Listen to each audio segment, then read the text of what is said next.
Bismillahirrahmanirrahim. Assalamualaikum warahmatullahi wabarakatuh. Waalaikumsalam warahmatullahi wabarakatuh. Baik Sobat Evabers, kembali lagi bersama kita di FAB Podcast. Nah, bersama lagi dengan saya, Fuad Fahrudin. Kali ini saya ditemani rekan saya, Mas Heri. Nah, kita kali ini kedatangan salah seorang bintang tamu nih. Tentunya dengan latar belakang yang sangat luar biasa. Beliau ini adalah salah seorang pengasuh di salah satu pondok pesantren yang ada di Kota Magetan, Jawa Timur. Langsung saja ya, kita perkenalkan narasumber kita kali ini, yaitu Gus Rover. Monggo Gus mungkin bisa perkenalkan terlebih dahulu kepada teman-teman. Ya bisa. Ya, assalamualaikum warahmatullahi wabarakatuh. Waalaikumsalam warahmatullahi wabarakatuh. Ya, jamaah yang budiman. Ya, alhamdulillah saat ini bisa bersilaturahim di FABers ya. Iya, FAB. Ya, FAB Fitri Al-Basitu ini di sebuah tempat pendidikan, tempat matlabul, tempat mencari ilmu di sini. Yang mudah-mudahan doa saya tempat ini menjadi tempat yang berkah. Dan sampean-sampean semua nanti dengan podcastnya, dengan pendidikannya semuanya bisa untuk menjadi amal jariah ilmu manfaat. Karena seperti ini pasti kita berbicara terkait ilmu, tapi santai saja. Monggo mau ngobrol apa? Mas Fuad. Oke, teman-teman, hari ini kita akan ngobrol nih tentang temanya yaitu perspektif Islam dalam menyikapi terkait dengan mistis nih, Gus. Ya. Mungkin Mas Heri ada tambahan. Mungkin ini misal mitos yang mengatakan kalau sedang hamil itu harus sedia peniti, misal kayak gitu. Ya. Itu gimana nih menurut saya? Gini. Kalau ngomong perspektif agama, ngomong perspektif keilmuan agama, atau mungkin sosiologis, psikologis dan sebagainya, semua itu kan pasti ada sisi keterkaitan semua. Karena lagi-lagi kalau dalam agama itu gini, orang yang beriman itu tanda pertama itu jelas alladzina yu'minuna bil ghaibi. Jadi orang-orang yang beriman itu adalah orang yang cirinya meyakini, mengimani bahwa di luar kita ada sisi gaib. Nah, terus kedua gini. Ketika ngomong unsur kehidupan kan ada sisi jasmani, ada sisi rohani. Kayak kita yang terlihat ini kan jasmani. Tapi ada sisi yang tidak terlihat namanya ruhani. Sementara ruhani itu yang sebenarnya energinya di situ. Kita yang terlihat ini sisi casing semua loh. Casingnya Pak Heri, casingnya Mas Fuad seperti ini. Casingnya saya seperti ini. Itu kan yang terlihat. Tapi ada sisi yang tidak terlihat. Dan kita harus mengimani itu. Mitosnya agak tak tarik ke belakang nanti ya. Kita ngomong prolog dulu. Sehingga kita sebagai umat muslim paling tidak, meskipun tidak expert di bidang itu, tapi paling tidak sedikit untuk memahami bahwa kita itu tidak berdiri sendiri. Ada alam yang lain lah. Ada dimensi yang lain enaknya kalau tidak ngomong alam ya, ada dimensi yang lain. Dan contohnya ketika Allah dikatakan gaib, malaikat dikatakan gaib karena memang kita tidak bisa melihat secara panca indera, meskipun bisa hati ini bisa, tapi juga ada di sisi yang lain seperti itu juga bisa dikatakan gaib. Contoh, masa depan itu kan gaib. Kita tidak tahu loh ya, 5 menit lagi itu nanti Pak Heri akan berubah menjadi ranger berapa, kita kan tidak tahu juga. Itu gaib loh ya, itu gaib. Dan bahkan Nabi pun mengajari bahwa ada sisi yang lain di luar kita. Seperti halnya ketika kita disuruh ke kamar mandi, Nabi itu mengajarkan kalau kita ke kamar mandi, ayo doa, Allahumma inni a'udzubika minal khubuthi wal khaba'is. Ketika kita masuk kamar mandi, minta kepada Allah Ta'ala dilindungi dari setan berjenis kelamin laki-laki atau perempuan. Berarti kalau Nabi itu mengajarkan, berarti kan itu iya ada. Nah, keterbatasan nalar berpikir kita itu yang menjadi kotak, sehingga kita mungkin tidak bisa melampaui kotak itu. Map itu kita tidak bisa melampaui. Tapi pokok yang utama bahwa gaib itu ada, sebagaimana jasmaniyah itu ada. Terus sedikit kepada nanti ngomong mitos, mistik, pamali. Jawane memang ora ilok.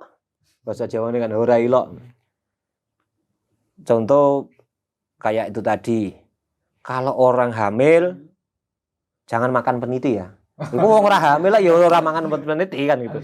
Harus pakai peniti. Gini. Ada kalanya itu nanti ditarik kepada sisi kebudayaan bisa. Lah, Allah itu dalam sebuah hadis qudsi ngomong, dawuh bahwa ana inda dzanni 'abdi bi. Ana itu bahasa Arab ya. Ana itu artinya saya, tapi sayanya saya Allah karena hadis qudsi. Saya Allah itu mengikuti persangkaan makhluk. Jadi kalau kita husnudzon kepada kebaikan, kita akan dapat baik. Kita malah tidak husnudzon, malah suudzon terhadap kegiatan kita, terhadap apa yang kita lakukan, maka Allah Ta'ala akan menuruti itu. Sehingga nanti kalau ngomong psikologis timbulnya kepada sisi was-was. Engkau nak aku gak ngene, saya ndak seperti ini, nanti seperti ini. Kalau saya hamil tapi tidak menyimpan peniti, engkau sanune, misalnya kan gitu. Lah, satu hal bahwa kita dilarang untuk takut kepada hal-hal seperti itu.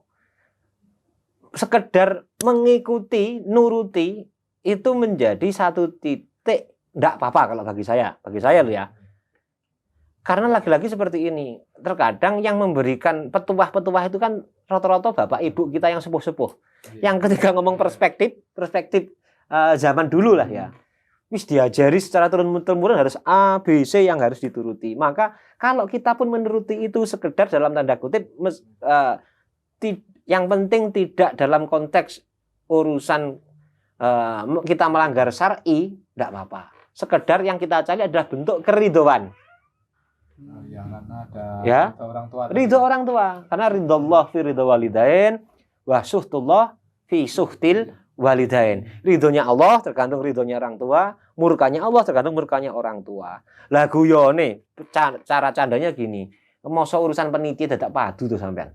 Dadak bertengkar dengan orang tua, sidang iya ngono tok wong tua ben marem, orang tua biar remen, orang tua biar mantep, ya kita tapi lagi-lagi ya keyakinan kita sama Allah, bukan sama penitinya. Ya, itu sampai berkeyakinan yang mengganggu itu peniti. Iya, ini peniti yang duwe opo? Bisa apa peniti? Itu cuma nyenengne orang tua itu kan bentuk ibadah tersendiri kan. Ayo, apalagi coba? Apa sudah? Iya, siapa tahu sudah. Tadi terkait gaib gitu. Ya. Kita harus meyakini sebagai umat Islam itu harus meyakini bahwa salah satu iman itu harus percaya sama yang Ya. Nah, itu kadang itu dari kita mungkin bisa melihat tanda kutip hal gaib. Nah, itu salah satu bentuk keuntungan apa kerugian gitu. Ya. Enaknya ngomong kalau mungkin dilanjutkan kalau anak-anak katanya indigo dan lain sebagainya seperti apa gitu ya. Gini. Likul lisai'in masya. Segala sesuatu itu ada keistimewaannya. Allah itu menciptakan semuanya pasti ada keistimewaannya. Meskipun kita terkadang tidak tahu atau belum tahu keistimewaannya apa. Itu pertama, quote yang pertama. Terus yang kedua, perspektif ini menjadi kelemahan atau kelebihan itu tergantung siapa yang menilai.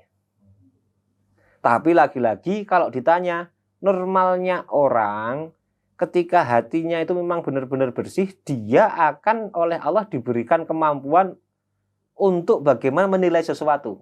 Ini sebelum ngomong indigo dan tidaknya ya. Menilai sesuatu kan pasti dikasih. Maka kayak seperti halnya kita belajar pada anak-anak. Anak kecil karena fitrah masih belum punya dosa, dia punya yang namanya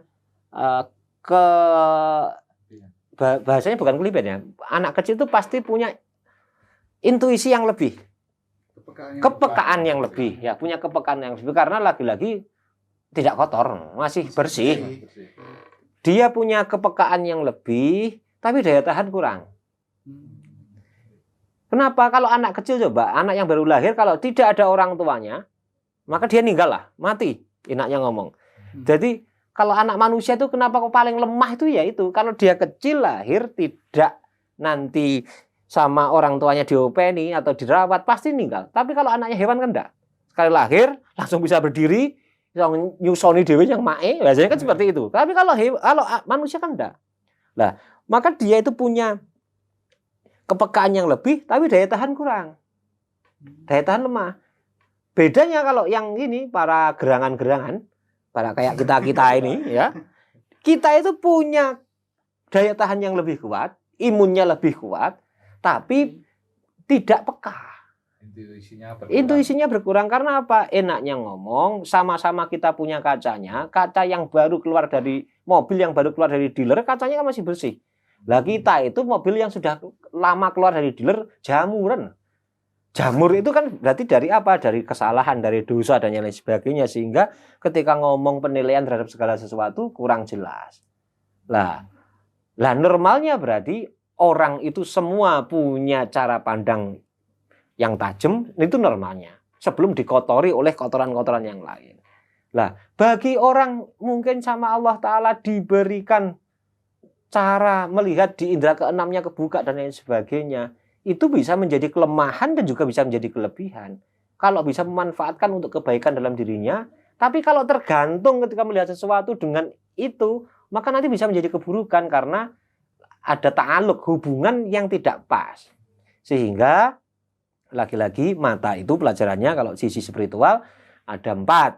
1, 2, 3, 4. Ya, 1, 2 mata yang terlihat. Yang kedua, teman-teman yang biasanya mungkin dalam tanda kutip jareke indigo sebagainya itu matanya di sini, pikiran yang dominan. Sehingga ketika melihat sesuatu pasti ada sedikit mengernyitkan itu. Karena dia berfokusnya kepada pikiran. Lah ini harus diturunkan kepada mata hati biar apa? Penilaiannya objektif. Karena lagi-lagi kalau itu nanti arahnya ke dimensi ghaib, ya. Ghaib itu kayak jin dan sebagainya. Kalau itu dipandang sebagai ghaib, saya itu punya kitab namanya Kitab Alamul Jin. Itu menjelaskan tentang seluk-beluk dan yang lain sebagainya. Dia itu punya kemampuan yang namanya berubah bentuk. Ya. Kemampuan yang namanya berubah bentuk. Bisa berarti berbentuk apa saja bisa. Lah, pertanyaannya gini, bagi sampean-sampean mungkin yang praktisi-praktisi itu, yang praktisi goib, tapi orang sertifikasi ngono tok ya. Ya. Jadi sampean bisa menilai bahwa di sini, di tempat ini, katakanlah yang serem, pocong, katakanlah gendruwo, katakanlah suster kesot, katakanlah wewe gombel, namanya kan macam-macam. Jenis hantu di Indonesia kan varietasnya paling banyak daripada tempat yang lain. Sampean bisa mengatakan bahwa ini tampilannya pocong itu kan karena sampean punya pengetahuan. Pocong itu bentuknya seperti ini. Karena sampean punya pengetahuan bahwa pernah lihat film Suster Ngesot. Oh, berarti kalau yang namanya hantu Suster Ngesot ke harus S1. Apa itu? Ya kan sarjana toh. Suster ya. Kan kudu sarjana, pendidikannya grade-nya tinggi tuh. Nah, kedua, pakaian compang-camping, ketiga enggak bisa jalan, akhirnya ngesot. Tahunya itu kan dari film yang kamu lihat, sehingga suatu saat ketika mungkin kamu ke tempat yang mungkin dianggap serem ya, angker ya. Terus dalam pikiranmu, dalam hatimu mengeluarkan yang namanya energi bahwa kelihatannya di sini itu ada ini loh. Sehingga lagi-lagi kamu ketika berpikiran seperti itu lama-kelamaan dari sini, dari badan itu akan muncul seperti halnya antena. Seperti halnya antena, seperti halnya enaknya ngomong parabola kalau hari ini STB ya. Ya. Oh iya. Ya, itu yang itu menangkap sinyal-sinyal. Nah, sementara kita itu yakin bahwa di luar kita itu ada kehidupan. Sehingga nanti ketika ada energi yang lewat ditangkap oleh antenamu, celek.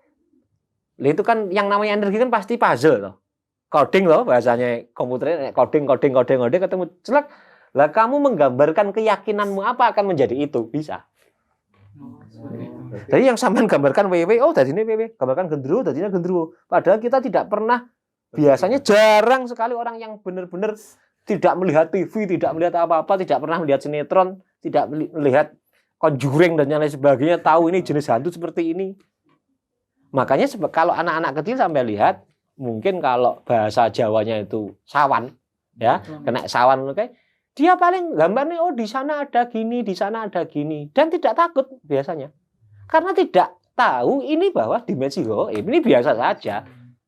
Maka terkadang ada anak kecil kok kelihatan mainan ya malam, nyaman saja karena dia tidak menilai bahwa ini sesuatu yang aneh, biasa saja. Berarti yang pengaruh adalah background knowledge kita, cara kita melihat karena kita punya dasar pengetahuan. Sehingga munculnya di sini. Makanya lagi-lagi ya di pikiran. Lagi-lagi kalau orang-orang yang belajar spiritual mempermainkan orang-orang yang punya sisi-sisi sensitivitas kayak gitu paling mengasihkan.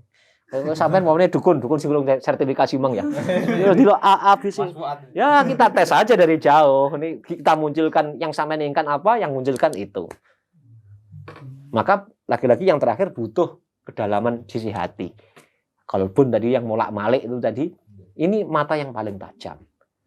Kalau benar-benar dia itu yang kita asah, maka itu nanti yang munculnya adalah isyarah, petunjuk dari Allah Ta'ala.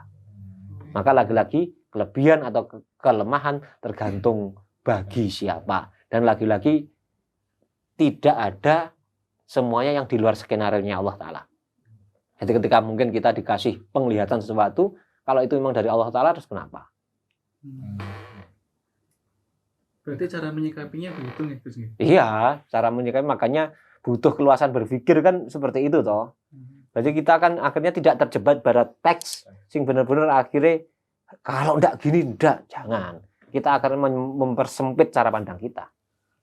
Terkait itu Gus, apakah kita ini sebagai normal, dalam keadaan normal itu harus dilatih untuk agar intuisi terkait hal gaib tadi bisa muncul seperti itu? Pertanyaannya biar muncul gini, malah tidak seperti itu Kang Gugu. Jadi kita itu yang perlu kita lakukan setiap hari sebenarnya bukan berfokus pada kita melatih sisi intuisinya, bukan. Karena yang namanya intuisi itu gift, pemberian. Tapi polanya untuk mengarah ke situ bisa.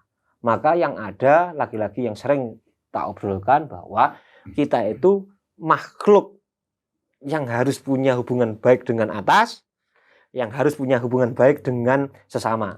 Ada vertikal, ada horizontal. Nah, kalau bisa menyeimbangkan itu, semuanya bisa kita dapatkan.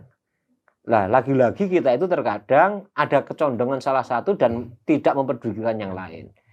Contoh, ini tadi kan kita makan. Maka kalau makan roti, kue, bebek, ayam, itu kan makanan untuk zahir. Kita itu jarang makanan secara spiritual. Maka kalau secara agama diajarkan, oh jangan hanya zahir tok, tapi sisi batiniah, sisi ruhaniyah itu perlu diisi. Diisinya dengan apa? Ibadah. Salah satunya sholat dan sebagainya. Bentuk diskusi kayak gini kan juga makanan spiritual. Nah, ini sebagai apa? Sebagai akhirnya kalau kita sering diskusi dan membuka cara pandang kita, sehingga lagi-lagi yang namanya intuisi, feeling, kalau bahasane rotok jeruneh sisi laduni dan sebagainya. Itu kan kalau Allah Ta'ala memberikan kepada kita, ya sah-sah saja kan. Yang kita berupaya itu adalah mendekat. Mendekat ke Allah. Hubungan kita kepada Allah SWT. Iya. Hablum minallahnya. Lah, kalau bahasa agamanya Allah itu hoyah. Hoyah itu tujuan. Ya. Kalau bagaimana cara kita mendekat itu wasilah. Ini wasilahnya kita ya. Kita kan ngobrol ini wasilah. Kita pakai kamera ini kan wasilah. Hoyahnya kalau ini kan menjadi satu bentuk produk podcast. Itu kan tujuannya. Lah, tempatnya kan bisa di mana saja, orangnya bisa siapa saja. Tapi tujuan utama tadi menjadi produk podcast itu. Kita ke Allah Ta'ala juga gitu. Allah itu tujuan. Ya. Lah karena Allah itu zat yang maha memberi. Rahmanur Rahim, mengasih penyayang. Ada yang ya Jabbar, ada Basit juga. Namanya Allah Ta'ala seperti ini. Kan kreatif toh, Basit itu. Lah, maka ketika kita mendekat kepada Allah Ta'ala, sehingga jangankan keinginan, kebutuhan apapun, jangankan kebutuhan, keinginan apapun juga akan dikasih kepada kita. Sehingga kalau intuisi itu dimaksudkan sebagai sebuah bentuk keinginan kita biar tajam, ya mendekatlah kepada Allah. Kalau cara sederhana yang perlu sampean lakukan, intuisinya biar tajam, perhatikan hal-hal yang kecil. Yang kecil. Hal-hal yang sederhana. Nah, contohnya Gus. Contoh, kalau kita mau sholat gitu aja ya. Keran itu kan terkadang anak-anak nutupnya kan tidak rapat. Oh, nggih. Rapat kan? Itu sepele loh. Tapi itu melatih daya kepekaan. Intuisi kan berapa kali kepekaan? Nggih. Karena lagi-lagi bisa jadi Allah Ta'ala itu selalu menurunkan ya. Menurunkan petunjuk atau isyarah bahasa agama. Tapi karena kita kurang peka, Oh, gitu. sehingga itu tidak menjadi petunjuk. Menjadi orang yang lalu saja. Hal yang lalu saja. Tapi kalau kita hal-hal yang sederhana, coba kita nanti berlatih. Ya kayak gitu. Contoh, kalau keran, coba matikan. Kalau AC seharusnya tidak pakai, matikan. Dan yang belajar seperti itu jarang. Pengennya wah malah gini-gini. Enggak, kalau saya malah hal-hal yang simpel, sesimpel itu loh malah dilakukan. Kecil aja dulu. Karena lagi-lagi orang itu kesandung karena kerikil.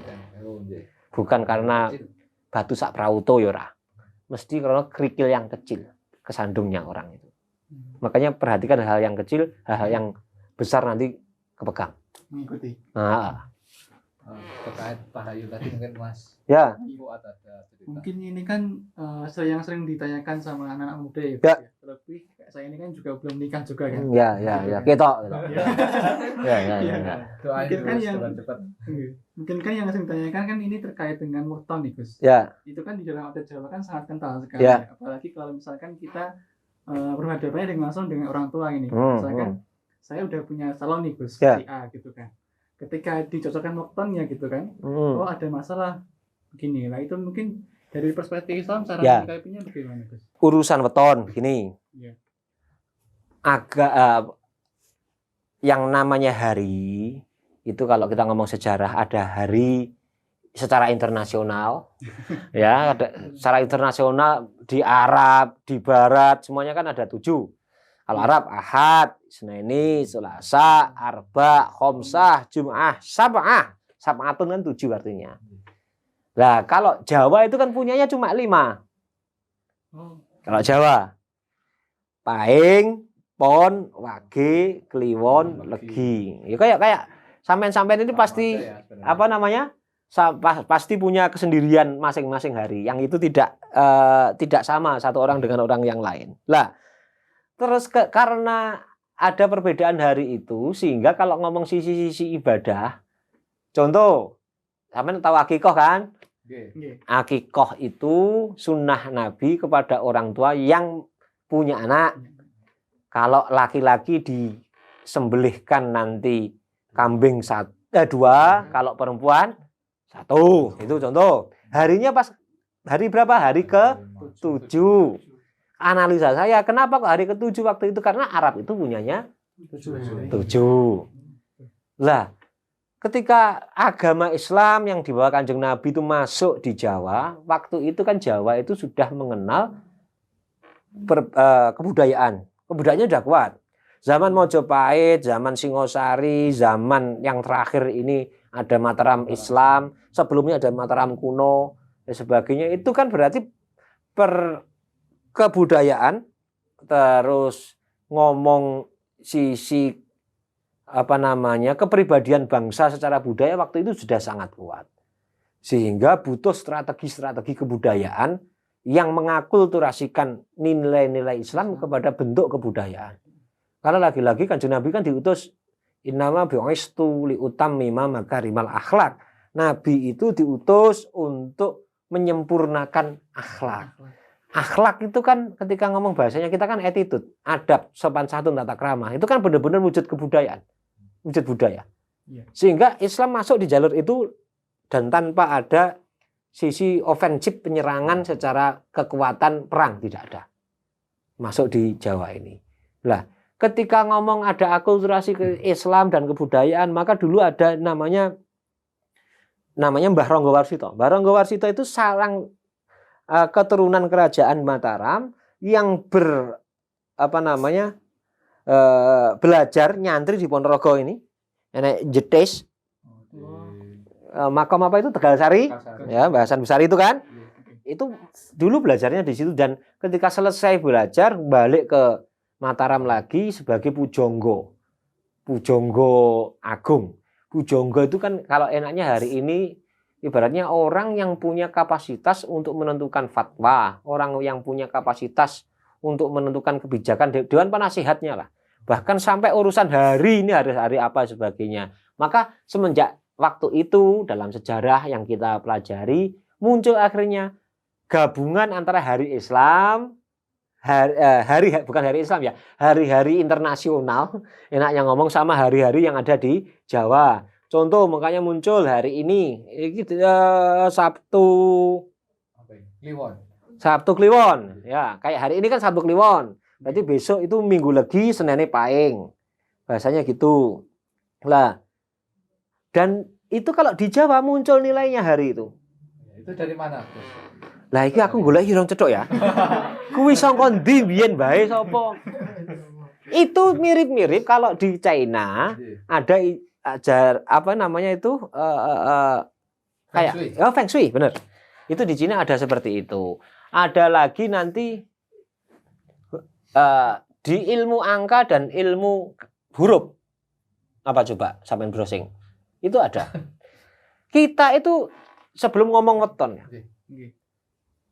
Dalam tanda kutip huruf itu sakti loh. Huruf.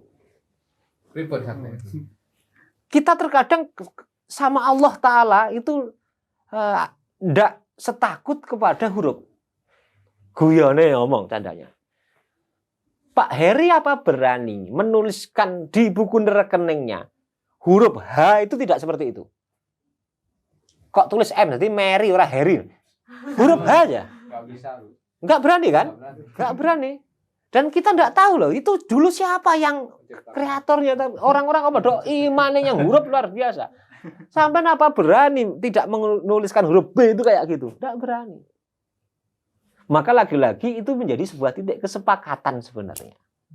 Sebagaimana kita kan orang gila itu kan bagi kita gila. Karena gila itu sebenarnya ada perspektif kesepakatan secara keilmuan dan secara sosial. Oh, Pak Heri kira rodok gendeng ya. Ibaratnya ngono ya. Maka kan kesepakatan kita karena melihat Pak Heri aneh. Lah, anehnya Pak Heri itu kan karena kita menganggap dia aneh. Pak Heri tidak menganggap dirinya aneh. Maka lagi-lagi kesepakatan seperti itu kalau kita pasti cari ini dulu yang ngarang siapa Gus, pasti kesulitan. Maka lagi-lagi itu tadi bukan hanya hari, bahkan huruf pun kita takut, angka pun kita takut. Kalau tidak menulis transferan enggak ya, orang podo kalau yang menjadi kesepakatan huruf kan kita juga takut. Maka salah satu pesannya gini, nanti sebelum kita pendalaman. Kepada hari biasa saja, kalau mau takut kepada yang membuat hari.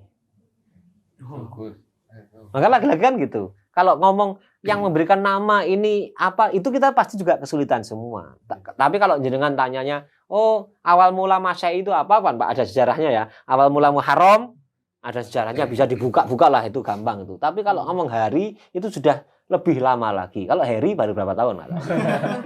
Nah, di titik itu maka kita itu tidak usah takut kepada hari, tapi takutlah kepada yang membuat hari.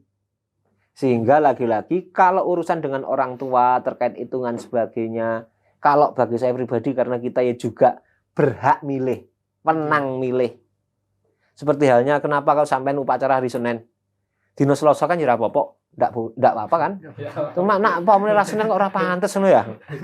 Kan enaknya gitu aja. Lah, titik kepantasan dan tidak itu kan tergantung lagi-lagi satu kesepakatan itu. Yang kedua memang menyimpan energi, wujudnya apa energinya? Keridhaan. Lagi-lagi di sisi itu. Daripada kita itu debat urusan harinya ABC, mendingan debat urusan pekerjaannya nanti habis ini apa. Karena lagi-lagi kalau itu bisa dihitung, kan bisa dikali, bisa ditambah, bisa dikurang. Oh, nah, lahirnya si lanang wage, sing wedok paing, berarti kan geying, itu paling ditakuti kan? Nah itu. Itu kan ya juga bisa diatur lah, tapi tidak bisa lewat podcast kayak gini itu. Hitungannya harus jelas itu nanti. Ada. Itu kalau ditambah jadi berapa, nanti biar dibagi itu orang ketemu nepati. Ya, rasanya ketemu ben ora pati, turah siji turah loro kan tetap enek carane semuanya itu. Yang penting kita kalau bagi santri kayak kita ini, kalau apalagi saya, orang membawa hari-hari apapun, pasti saya bagus ngomongnya. Pitukone, oh ini tapi harus dikasih ini harus kasih persyaratan loh. Apa nih Gus? Sodakowan. Enaknya ngomongin karena apa? Sodakoh lidafil bala nolak bala. Ini konsepnya sederhana seperti itu. Makanya di pondok kemarin ada ruatan, ada sodakowan kayak gitu kan, membahasakan berbeda saja. Tapi lagi-lagi semua yang bisa ditambah, dia bisa dikurang, bisa dibagi, bisa dikali. Kecuali kalau urusan pendapatan, sampean kan ahli mengalihkan, tapi biasanya tidak ahli membagi. Berarti kita menyikapinya pripun gitu, Gus. Hanya sekedar menghormati orang tua. Ya. Meskipun lagi-lagi itu kalau bagi saya peton itu statistik, ilmu statistik kuno.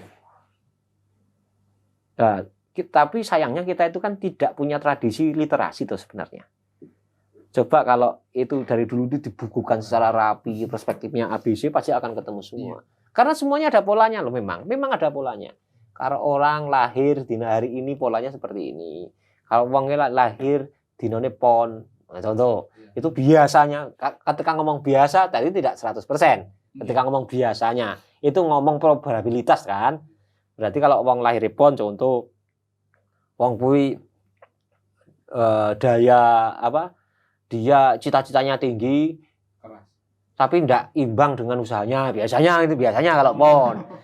Terus kalau urusan kebersihan atau koproh itu pon biasanya. Kalau wage kayak gitu biasanya gesit. Biasanya kan gitu. Cekatan sebagainya. Itu contoh pola-pola. Kalau kliwon Gus. Iki maksudnya lari kliwon. Kliwon ku sok bulet wonge. Eksekusi randang-dang biasanya loh. Tapi lagi-lagi kan setiap hari kan ada sisi dominannya. Maka lagi-lagi kebiasaan itu dicatat menjadi satu bentuk primbon. Itu kan kebiasaan pola itu. Makanya ketika ilmu statistik modern pun ketika enek survei dan sebagainya kan pasti ada nanti margin error toh. Margin error katakanlah 2%, 3% sebagainya itu kan berarti kan tidak 100%. Kalau terkait pasaran atau hari ini di masa sekarang apa masih relevan? Masih relevan, bagi saya masih relevan. Karena lagi-lagi itu punya pola masing-masing. Ya contoh, kalau orang ngomong jangan klenik. Nah, klenik itu kan melihat karena kita memang belum bisa mendefinisikan secara ilmu logis. Nah, tapi dari dulu itu orang itu berawalnya dari sisi klenik loh. Kalau diartikan hari ini. Contoh, sebelum ada ilmu urusan fisika, belum ada biologi, belum ada urusan ilmu perbintangan, yang hari ini astronomi kan. Kalau dulu kan ngomong perbintangan gitu aja. Orang-orang dulu kan orang-orang yang di kapal sebagainya orang-orang yang ahli semua menggunakan ilmu kayak gitu. Kalau orang Jawa ngarani mongso, Pak. Dan per hari ini kalau ilmu mongso sudah tidak pas hari ini loh menurut saya karena secara iklim mongso dino niki iku rada beda karo mbiyen. Kalau dulu mongso 12 ki piye? Mongso 13 ki piye? Enaknya ngomong seperti itu. Orang kalau mongso 1 itu seperti apa? Lah mongso itu hitungan bulan ditambah 6. Jadi contoh, enggak, Januari berapa? 1 kan? Tambah 6. Berarti mongsone 7. Itu contoh. Saya baru tahu itu. Itu contoh seperti itu. Kalau dulu orang-orang petani dulu pasti bisa. Karena perubahan iklim tidak seperti ini. Ya. Kayak hari ini kan tidak jelas. Ini kemarau atau tidak kan tidak jelas. Ya. Kalau malah per hari ini guyon ngomong, kalau ada orang nikah itu berarti musimnya enek udane. Rendeng. Nah, enek rendenge. Masih besar. Kalau besar biasanya kan banyak orang nikah. Ya. Itu memberikan laris kepada orang yang mendoakan biar terang. Menurut asine. Nah, nganggoku seperti itu. Oh iya, Gus. Nah, gini. Kita kan di Jawa itu ada mitos-mitos tertentu. Nah, itu apakah nanti itu bisa berlaku untuk di adat atau suku lain? Ya, ada. Jadi akhirnya ngomong perspektif kebudayaan, setiap daerah kan punya nilainya masing-masing, punya value-nya masing-masing. Sebagaimana tidak usah jauh-jauh ke luar Jawa ya. Sak Jawa tok itu loh beda-beda.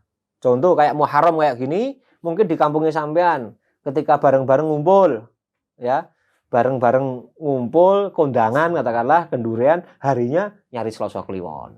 Ada yang Jumat Legi. Ya, cuma lagi. Itu kan baru di satu titik-titik itu sudah berbeda loh, apalagi di luar kita. Itu belum ngomong yang nanti tradisi yang agama yang lain juga punya juga. Tapi lagi-lagi kalau ngomong sudah sisi-sisi yang tidak ada secara fikih, berarti ngomong sisi kebudayaan. Patternnya kita oke, kita budaya kita jaga, yang penting tidak melanggar sisi syar'i. Apalagi Terkait dengan ini nih Gus, tadi kan berhubungan dengan hal mistis gitu. Ini kok kenapa kok terkait dengan malam Jumat Kliwon, itu kenapa kok masyarakat tuh sering menganggap itu tuh hari yang angker gitu Gus? Kalau secara logis, kenapa malam Jumat dianggap angker? Karena banyak film menayangkan kalau malam Jumat angker. Jadi itu dari pikiran kita sendiri. Iya. Kalau bagi saya sama saja sebenarnya. Tinggal cara pandang orang. Iya, saya coba. Apa pernah sampean lihat ada film misteri malam Sabtu? Loh, enggak ada. Kan gitu kan? Ini mesti malam Jumat, tanggal 1 Suro. Biasanya kan gitu. Film pun juga bisa mempengaruhi. Padahal ketika ngomong bulan kayak Muharram, ini kan Muharram. Itu bulan yang mulia loh. Jadi bulan yang mulia kalau dalam Islam itu ada 4. Rajab, Sya'ban, Ramadan, Muharram. Kalau orang Jawa ini ngomong Rajab, Ruwah, Poso, Suro. Bukan Bodo. Bodo itu kan Idul Fitri. Ini Suro. Nah, Muharram ini merupakan bulan yang istimewa karena banyak sekali kemenangan umat muslim di sini. Contoh Nabi Adam diterima taubatnya, zikirannya Rabbana dzolamna anfusana wa illam taghfir lana wa tarhamna lanakunanna minal khosirin. Itu doanya Nabi Adam sama Allah Ta'ala, diterima doanya, tobatnya, istighfarnya Nabi Adam diterima pas waktu 10 Muharram. Terus lagi yang kedua, contoh Nabiullah Nuh. Nabiullah Nuh itu diselamatkan dari perahu yang mengombang-ambingkan karena ada banjir bandang waktu itu. Waktu apa? 10 Muharram. Terus Nabiullah Ibrahim diselamatkan dari Namrud, dibakar, enggak terbakar. Apinya padam 10 Muharram. Nabiullah Ayub yang sakit banget, badannya hilang, badannya sampai tinggal kulit dan tulang. Kesembuhannya pas 10 Muharram. Nabiullah Yunus diselamatkan oleh Allah Ta'ala waktu dimakan ikan. Karena wiritanya la ilaha illa anta subhanaka inni kuntu minadz zalimin. Akhirnya ikan yang makan asam lambung. Nah, akhirnya dimutahkan kan keluar. Itu pas 10 Muharram. Nabi Musa juga terbelahnya apa namanya? Lautan ya juga 10 Muharram selamat. Lah, itu kan berarti kan bulan-bulan mulia. Loh, tapi ada perspektif yang lain. Kenapa kok tidak ada orang nikahan waktu Muharram? Itu orang Jawa itu. Orang Jawa. Nah, lagi-lagi nanti tidak jauh-jauh dengan urusan keislaman. Orang Jawa itu tanpa mendiskreditkan suku yang lain, termasuk salah satu yang benar-benar dijaga kalau ngomong dia Jawa murni itu Anggah Ungguh. Siji tata krama itu kan cirinya Jawa kan. Makanya kalau ngomong siji bahasa pun enek ngoko, kromo inggil. Kan seperti itu. Itu kan dilihat dari perspektif budaya, berarti punya kebudayaan yang sangat tinggi. Nah, salah satunya wujudnya adalah sisi Anggah Ungguh tata krama itu. Kenapa Muharram itu menjadi mungkin bulan yang sakral dianggap, sehingga sampai muncul anggapan yang lain-lain, contoh Nyi Roro Kidul mantu. Enak kan bahasanya. Mungkin Mbah sampean ngomong ngono kuwi. Ya saya sampai hari ini belum pernah ada undangan untuk menghadiri Roro Kidul mantu, belum pernah ada. Kalau awalnya gini. Jadi umat Islam itu semenjak Nabiullah Muhammad SAW kapundhut sedo, kan Nabi itu kan pemimpin negara, pemimpin agama, pemimpin bangsa waktu itu. digantikan oleh pemimpin berikutnya namanya Sayyidina Abu Bakar. Sayyidina Abu Bakar dilanjutkan oleh pemimpin berikutnya namanya Sayyidina Umar ibn Khattab. Seorang pemimpin yang luar biasa, cerdas, pemberani, nggak takut kepada apapun. Itu Sayyidina Abu Bakar kecuali kepada Allah Ta'ala. Terus berikutnya Sayyidina Utsman ibn Affan. Pasca Sayyidina Utsman bin Affan itu Sayyidina Ali. Sayyidina Ali ini adalah mantunya Nabi, sahabatnya Nabi, termasuk pemuda yang pertama kali masuk Islam. Jadi salah satunya keponakan menjadi mantu, menjadi sahabat Sayyidina Ali. Nah, Sayyidina Ali waktu itu tuh punya anak 2. Namanya Sayyidina Hasan dan Sayyidina Husain yang terkenal ya. Itu sebagai seorang anak yang menjadi cucu Nabi yang sangat dicintai Nabi. Bahkan suatu saat Nabi itu sholat, pas waktu ruku, si Hasan sama Husain ini naik ke punggungnya Nabi, nyekel kanjeng Nabi pas waktu sholat subuh itu. Sehingga malaikat Jibril itu sampai memberhentikan matahari untuk keluar gara-gara nunggu kanjeng Nabi selesai. Itu kan berarti kan Allah Ta'ala ya sangat cinta kepada cucunya Nabi. Nabi pun juga sangat cinta kepada cucunya beliau, Hasan Husain itu. Sehingga ini menjadi iktibar contoh bahwa sebagai seorang kakek, nenek, itu kepada cucunya kalau bisa seperti kanjeng Nabi. Penuh dengan kasih sayang, cinta kasih. Itu kan berarti kan sisi kemanusiaannya Nabi, kemenungsannya Nabi.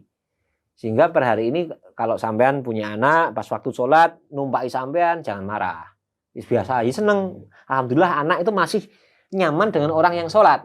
Akhirnya kan kayak seolah-olah mengganggu, padahal kan tidak sebenarnya. Itu bentuk kasih sayang.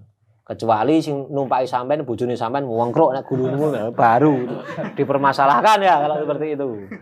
Tapi kalau masih anak sebagainya oke lah. Sayyidina Husain, Sayyidina Hasan itu tinggalnya di Basrah. Sayyidina Husain itu tinggalnya di Persia. Lah Sayyidina Ali itu yang terkenal kecerdasannya. Jadi kalau Nabi Muhammad tuh Baitul Ilm, rumahnya ilmu. Kalau Sayyidina Ali itu Babul Ilm, pintunya ilmu. Jadi ilmu yang apapun tuh lewat Sayyidina Ali. Karena memang benar-benar orang yang sangat cerdas. Sayyidina Ali orang yang sangat cerdas. Lah, suatu saat waktu dipimpin oleh Sayyidina Ali, pemerintahan waktu itu, negara waktu itu, sebelum menjadi Saudi Arabia. Saudi Arabia kan baru tahun berapa sih? 1900-an itu kan. Kalau Jazirah Arab waktu itu dipimpin oleh Sayyidina Ali, ada gonjang-ganjing pemerintahan. Ada permasalahan. Urusannya politik lah, lagi-lagi ke politik. Sehingga muncul seorang namanya Muawiyah bin Abi Sofyan. Muawiyah bin Abi Sofyan itu dulu juga sahabatnya Nabi. Yang tidak enaknya ngomong dalam tanda kutip, tidak mengakui kepemimpinannya Sayyidina Ali. Sehingga akhirnya gimana? Berdua, ini karena gonjang-ganjing terus, berdua ini akhirnya kumpul melakukan perjanjian. Arbitrase, jadi melakukan perjanjian nanti kesepakatannya ABC seperti itu. Lah ada golongan orang itu yang tidak mengakui itu. Hukum kan dari Allah. Di Al-Quran kan. Hukum kan dari Allah. Makanya mempelajari Al-Quran itu ya jangan setengah-setengah, bahaya. Kalau nanti cuma teks gitu tok, repot. Kayak contoh, la taqrabus shalah wa antum sukara. Jangan mendekat sholat padahal kamu sedang mabuk. Oh, berarti kalau enaknya ngomong, oh berarti kita enggak usah. Berarti kalau sholat ya, kalau sholat nanti kalau maghrib, yang penting maghrib dulu. Setelah itu kalau sebelum isya jangan mabuk. Nanti baru isya enggak apa-apa ya mabuk. Kan gitu kalau orang secara tekstual. Padahal kan beda kan cara pandangnya. Makanya kalau sholat itu kondisi suci badan, suci pakaian, suci tempat kan gitu kan fikihnya. Lah khomer itu kan najis kan. Makanya kalau waktu sholat jangan seperti itu. Atau di luar sholat juga. Karena sholat itu waktu komunikasi dengan Allah Ta'ala, di luar sholat juga jangan seperti itu. Kalau memaknai secara teks, yang penting pas sholat orang mabuk, berarti mabuk oleh. Kan gitu akhirnya.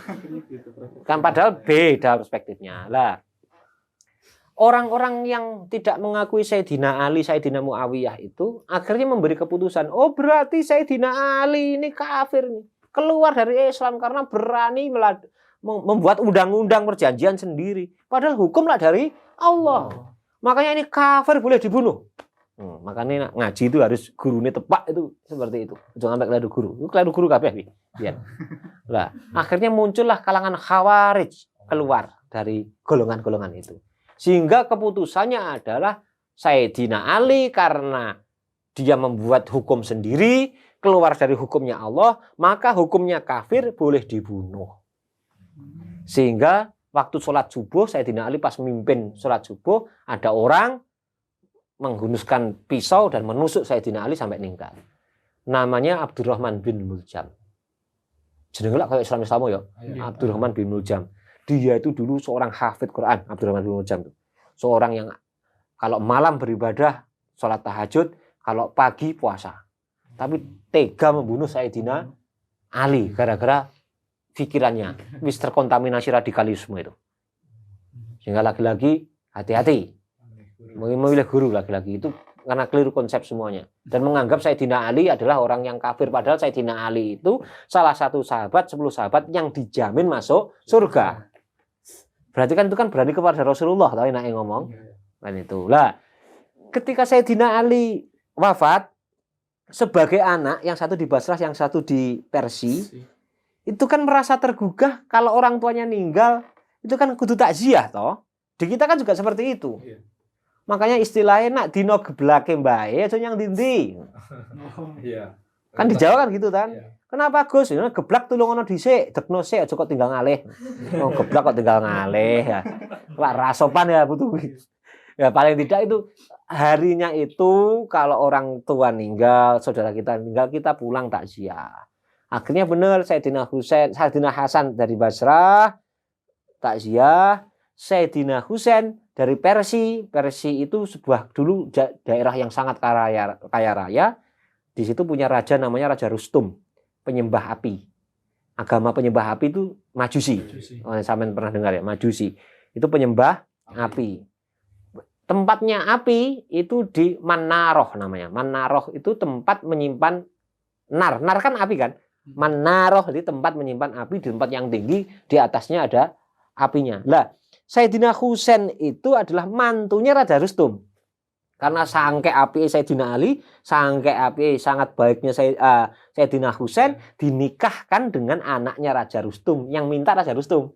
Sehingga anaknya masuk Islam sampai akhirnya Raja Rustum dan Islam menjadi agama yang mayoritas waktu itu. Sehingga Majusi waktu itu agamanya mati. Sehingga kalau agamanya mati, tempat ibadahnya kan sepi. Akhirnya apinya dimatikan. Apinya dimatikan. Dan ketika orang muslim melihat, kok ada gedung bagus ya, tempat tinggi menjulang. Dulu tempat ibadah, akhirnya sampai dipakai konsep untuk menjadi masjid-masjid hari ini. Akhirnya di Madiun kota, di taman ini munculnya menara. Ya, itu makanya lagi-lagi kebudayaan kan, sisi kebudayaan. Jadi kalau dulu ada menaruh tempat menaruh api, sekarang kalau menara tempat menaruh toa. Kan gitu. Lah, akhirnya benar Sayyidina Husain balik takziah kepada ayahnya karena meninggal, dan waktu itu heboh. Karena tahu takziah heboh, semua orang teringat Nabi dengan melihat cucu-cucu dua itu. Semua orang tuh melihat Nabi semua. Kelingan Nabi, teringat dulu Kanjeng Nabi Muhammad waktu hidup seperti apa. Akhirnya semua memori masa lalu teringat sebagainya, sehingga waktu itu kepemimpinan yang dipegang Muawiyah presiden ini tidak begitu digatekne lah enake ngomong. Lah, terus akhirnya dengan bergejolaknya konflik itu Sayyidina Hasan juga meninggal. Lah, tanggal 9 Muharram di Karbala, kalau ini Iran ya. Kan itu kan Iran kan? Lah, Muawiyah itu punya anak namanya Yazid. Yazid bin Muawiyah. Dia menggerakkan pasukannya untuk menghalangi Sayyidina Husain. Karena Sayyidina Husain sudah tidak betah ya, ninggal lihat saudaranya ninggal, bapaknya ninggal, akhirnya pengen balik ke Persia, tapi sampai di Karbala dicegat. Tanggal 9 dicegat, tanggal 10 dieksekusi, dipenggal kepalanya Sayyidina Husain. Sama pasukannya Yazid bin Muawiyah. Sehingga ketika ngomong Muharram bulan penuh kemuliaan, tapi Muharram itu bulan juga duka cita. Kenapa? cucu orang yang asraful anam, cucu Nabi, cucu Sayyidil Anbiya wa Mursalin, orang yang paling disayangi Kanjeng Nabi, Sayyidina Hasan, Sayyidina Husain, yang Kanjeng Nabi dawuh ini adalah anak yang nantinya akan menjadi pemimpinnya pemuda di surga. Ada 3 orang yang membunuh. Makanya itu menjadi bulan dukanya umat muslim juga. Karena ada cucunya Nabi yang dibunuh. Sehingga Islam masuk ke sini, kalau pas waktu Muharram, ini waktunya untuk tirakat. Karena apa? Karena ini bulan kemenangannya dulu umat-umat nabi-nabi yang terdahulu. Tapi bukan tirakat yang sifatnya seneng-seneng, tirakat yang sebenarnya benar-benar mendekat kepada Allah Ta'ala. Karena ingat, di bulan ini ada cucu Nabi yang meninggal. Ya contoh lah, contoh. Di tempatnya sampean, contoh. Anaknya lurah no ya, enek lurah. Terus mari ngono punya anak ninggal. Sampean berani di depan, di sampingnya semono setelah itu nangkap orkes FAB konser nek ngono dangdutan. Ora di penguarane lurah dibaca itu sampean. Bahasanya kan seperti itu. Itu kan berarti kan karena kebudayaan Jawa punya istilah yang salah satu tinggi itu akhlak, unggah-ungguh sebagainya. Menghormati kepada Nabi, salah satunya wujudnya adalah mencintai cucunya. Kalau mencintai cucunya, mosok di hari ninggalnya kita berani untuk mengadakan pesta-pesta seperti itu. Itu kan yang dihukumi bukan fikihnya, tapi rasa di hati itu loh. Sehingga akhirnya karena Jawa, karena apa? Islam menjadi agama mayoritas dan masuknya lewat jalur-jalur wali-wali yang luar biasa secara ilmu fikih, syariat, tasawuf, tarekatnya masuk di sini mengajarkan nilai-nilai seperti itu sehingga nak Muharram ojo seneng-seneng kenemenan. Sehingga kalau di Jawa, di Solo contoh, kalau pas Muharraman orang-orang berjalan mundur, gitu, ngubengi benteng, kayak gitu. Terus nggak usah terlalu banyak ngomong sehingga malah wujudnya lidahnya orang-orang yang ngamalan seperti itu dinaikkan ke cetak. Biar apa? Atine hendingnya Allah Ta'ala. Kalau Kiai Slamet tahu? Kiai Slamet kebo itu sampai mengeluarkan kotoran, sampai orang dulu itu simbolnya kotorannya diusapkan ke muka. Simbolnya apa? Waktu Muharram jangan terlalu banyak ngomong, jangan terlalu banyak seneng-seneng, ojo kekian make up, waya tirakat. Pas Muharram, bulan yang lain kan masih banyak hair blowing. Tapi ketika pertanyaannya, lah kalau Muharram boleh ndak Gus? Acara ya boleh.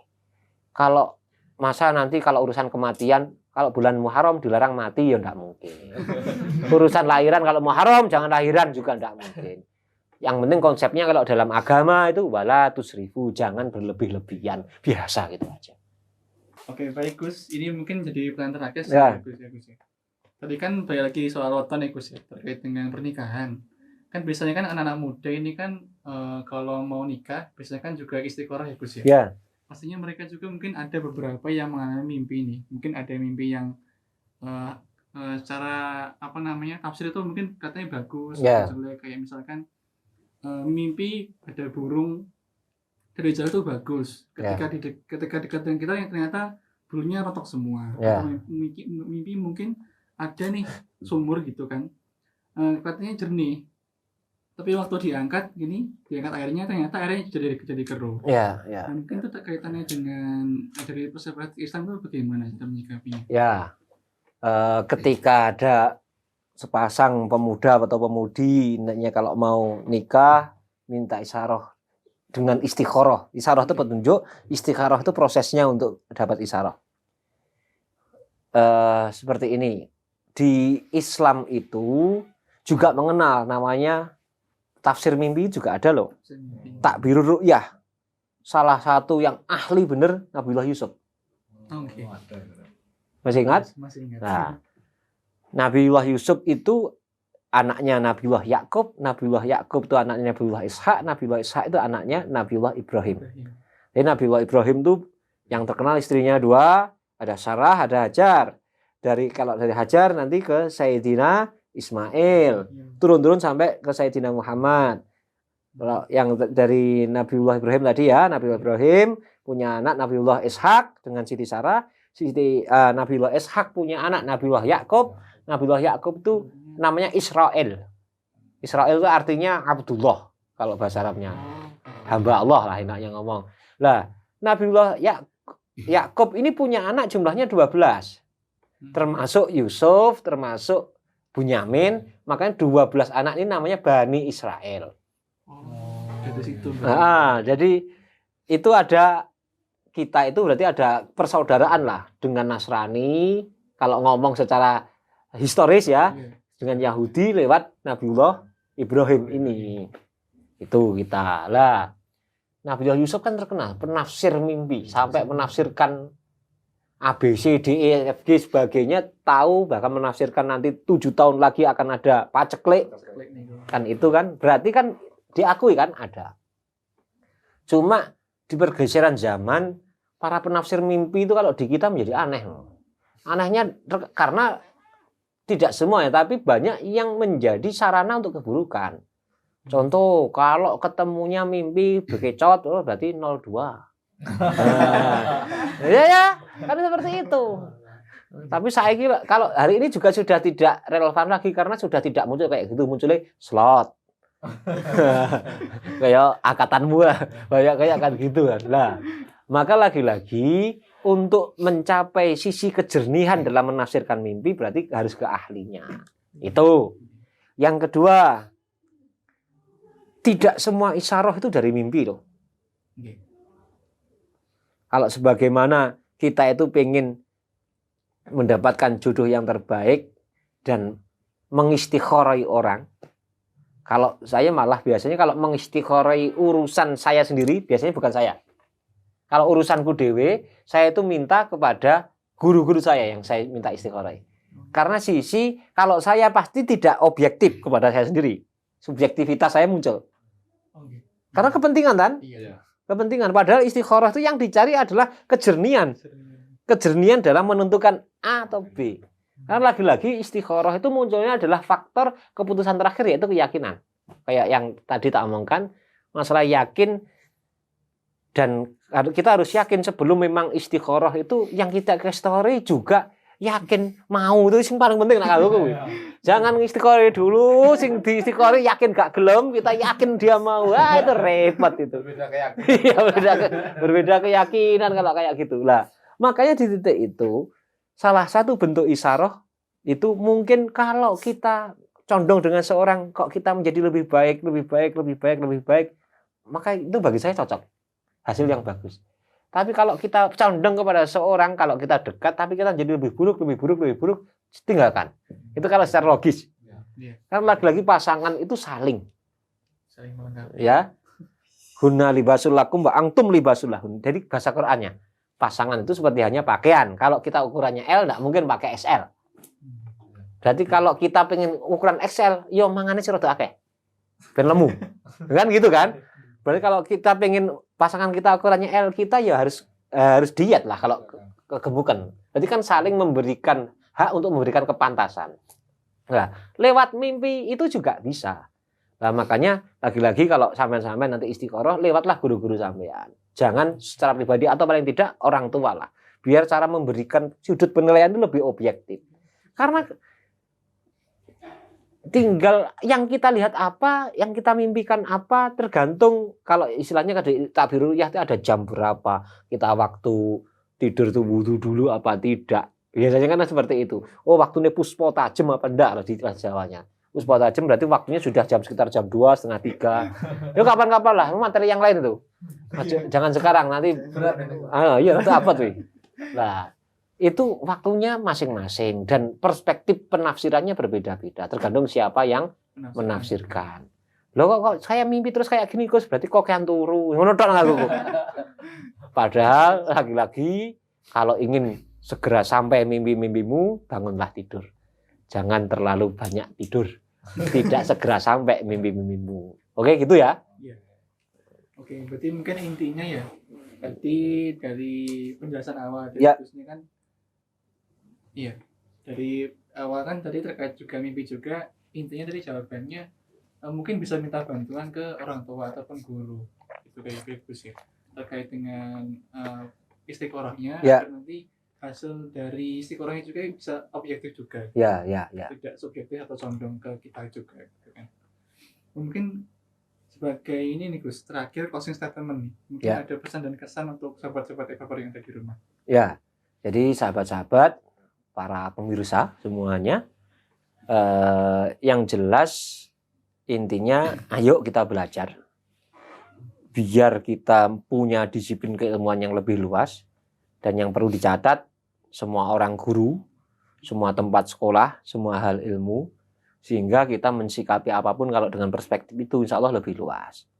Yang berikutnya adalah tidak semua yang terlihat ada itu sebenarnya ada, dan tidak semua yang terlihat tidak ada itu tidak ada. Karena lagi-lagi semuanya tergantung cara kita memandang, dan kalau kita nanti belajar banyak hal, insya Allah akan taunya hal-hal yang tidak ada menjadi ada atau ada menjadi tidak ada, akan semakin banyak lagi perspektifnya. Insya Allah di lain waktu kita berjumpa lagi di podcast yang lebih dalam lagi. Kalau ini tadi mukaddimah baru awal. Mungkin seperti itu ya, Mas. Iya Gus. Pak Mas Heri, tanggapan lain? Terima kasih sebelumnya Gus Tova. Nggak terasa sudah 1 jam. 1 jam lebih ya. Lebih, mungkin kita bisa podcastan lagi di lain waktu ya Mas Wad ya. Iya. Oke, mungkin cukup itu ya. Ya. Mas, ya. Terima kasih atas ilmunya dan juga waktunya sudah mau datang ke podcast kami. Ya, juga. ya. Sudah mau meluangkan waktunya, dan semoga nanti ilmu yang kita pelajari hari ini dapat bermanfaat juga untuk teman-teman semuanya, dan sehingga nanti tidak ada multi tafsir atau yang sebagainya gitu. Oke, mungkin cukup sekian ya teman-teman, pertemuan atau episode kita kali ini dengan Gus Tova dan juga rekan saya Mas Heri. Kita akan jumpa lagi nih di episode berikutnya, tentunya juga dengan pembahasan yang lebih menarik lagi. Saya akhiri. Wassalamualaikum warahmatullahi wabarakatuh. Waalaikumsalam warahmatullahi wabarakatuh.